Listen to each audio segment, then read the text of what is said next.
Aristide Monod à Dieudonné Yebga. Mon père, je t'exhorte vivement à ne pas laisser cette injustice te hanter pour le reste de ta vie. Je souhaite que tes collègues Bombog essaient également de te le faire savoir.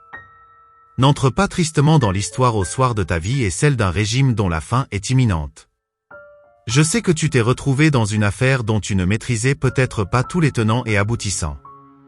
Je suis convaincu que tu es aujourd'hui l'otage d'un gang qui t'a mis sur écoute et pourrait te faire subir des conséquences difficiles si tu revenais sur ta décision de nuire au peuple du changement qui croit en Maurice Kamto. J'ai la ferme conviction que tu regrettes actuellement ton geste, mais tu ne sais pas comment le réparer sans crainte de représailles. Depuis quelques jours, tu réalises enfin que le journaliste syndicaliste et l'homme politique de Douala qui t'ont engagé dans cette affaire mafieuse abusent de toi. Ils auront leurs millions et nominations, mais toi, tu n'auras rien.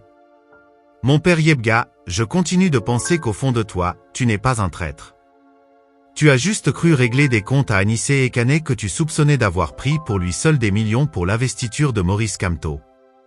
Seulement, cette vengeance irriguée par l'intox réduit à zéro tous les efforts sacrificiels de ces jeunes militants et sympathisants du changement qui, depuis 7 ans, travaillent pour proposer une chance d'alternance à travers Maurice Kamto. Mon père, je sais qu'en ce moment précis, tu te sens utilisé. Tu as des regrets, des remords et des craintes pour ta famille et toi-même. Tu es entre le marteau du peuple enragé qui t'en veut amèrement et l'enclume d'un gang violent qui t'a embarqué dans l'affaire. Mais sois rassuré, si tu sors de cette affaire, nous, les en bas d'en bas assurerons bénévolement ta protection. Il faut rapidement sortir de cette histoire.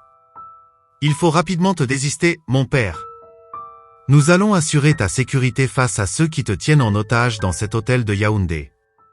Désiste-toi devant le Conseil constitutionnel. J'ai essayé de t'appeler l'autre jour, en vain. J'ai même tenté de te rencontrer à cet hôtel où tes bourreaux t'ont logé, mais tout était cadenassé autour de toi.